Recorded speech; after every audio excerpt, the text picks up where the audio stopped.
होली की आत्मा। बचपन से शहर में रहने वाला मनोज इस साल होली की छुट्टियों में अपने गांव दुर्गापुर वापस आता है, जहां उसे देख पूरा गांव खुशी से झूम उठता है।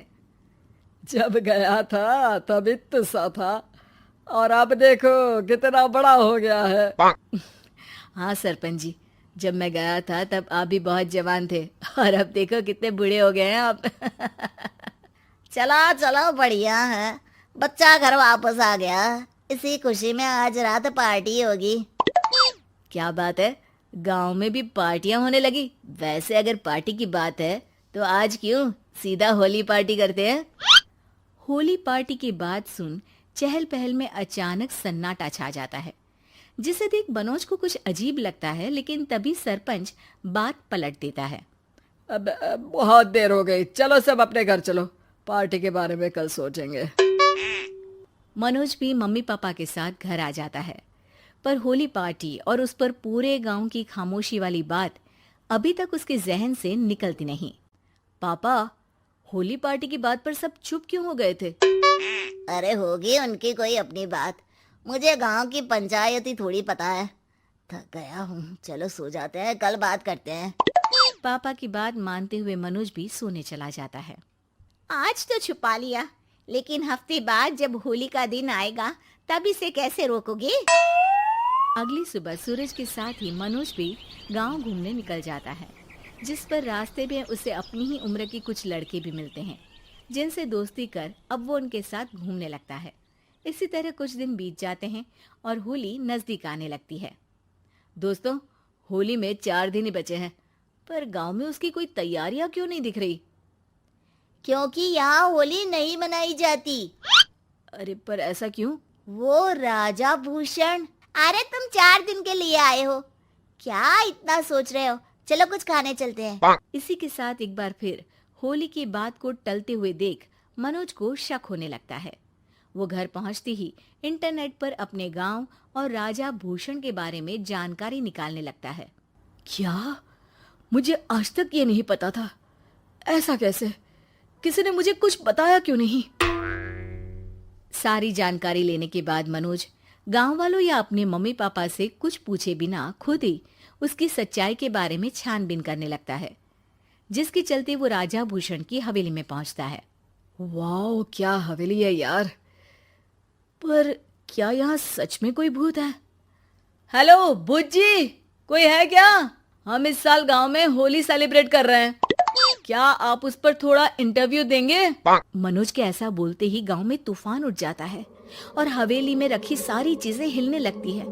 एक अदृश्य शक्ति मनोज को धक्का देकर हवेली से बाहर निकाल दरवाजा बंद कर लेती है। ये सब देख मनोज हैरान रह जाता है। क्या अभी मुझे हवा ने धक्का देकर बाहर निकाल दिया?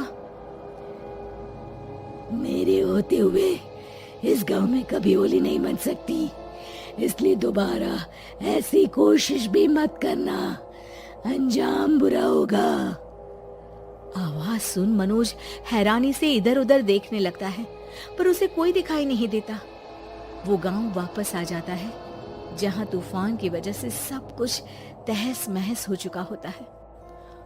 आखिर ये तूफान आया कैसे? ना ऐसा कोई मौसम था और ना ही हमने होली का त्योहार मनाने की बात की थी। सरपंच की बात पर कोई रिएक्शन दिए बिना मनोज चुपचाप अपने घर चला जाता है।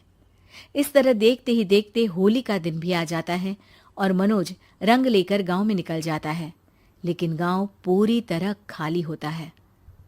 अरे त्योहार का दिन है, धूमधाम की जगह मातम क्यों मनाया हुआ है? मनोज की आवाज सुन सब अपने घर की खिड़कियां खोल के घर के अंदर से ही उसे वापस जाने के लिए कहने लगते हैं, पर वो किसी की नहीं सुनता। तुझे पहले भी समझाया था, अगर होली खेलने की कोशिश भी की तो अच्छा नहीं होगा।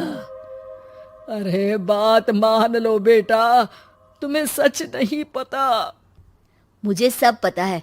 सालों पहले इस राजा ने एक अंधविश्वास फैलाया और आप लोग आज तक उसे मानते आ रहे हो। अरे बेटा, जब तुम पैदा भी नहीं हुए थे उससे भी बहुत पहले से इस गांव पर होली का श्राप है। अगर गांव में होली का त्योहार मनाया जाता है तो प्रलय आना पक्की बात होती है। राजा भूषण इस सब में नहीं मानते थे और त्योहार मनाने लगे, जिसके चलते होली वाले ही दिन पहले उनके बेटे की और फिर उनकी मृत्यु हो गई। तभी से गांव की रक्षा के लिए उनकी आत्मा उस हवेली में रह रही है। सबकी बातें सुन मनोज उलझन में पड़ जाता है। सोचना भी मत मनोज, अगर तुमने इस परंपरा को तोड़ने की कोशिश भी की तो उसका परिणाम इस गांव और गांव के लोगों के लिए अच्छा नहीं होगा। मुझे भी यकीन नहीं हो रहा कि आप लोग एक बेतुकी बात को मानकर सालों से रंगों के त्योहार को मातम की तरह मनाते आ रहे हो।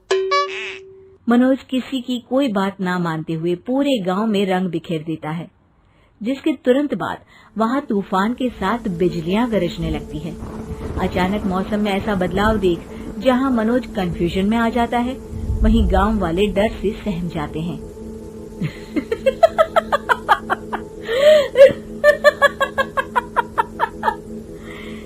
इस लड़के ने हमारे जैसे सिर्फ अपने स्वार्थ के लिए नहीं बल्कि पूरे गांव की खुशियों के लिए यहाँ होली मनाई है, जिस वजह से अब इस गांव पर होली का श्राप टूटता है। ऐसा बोलकर राजा का भूत वहां से गायब हो जाता है, जिसके बाद गांव के लोग धूमधाम से होली मनाते हैं। खुशियों के रंग गांव में बिखरे ही होते हैं कि अगली सुबह अचानक मनोज कहीं गायब हो जाता है और एक बार फिर गांव में होली का नया राज शुरू हो जाता है।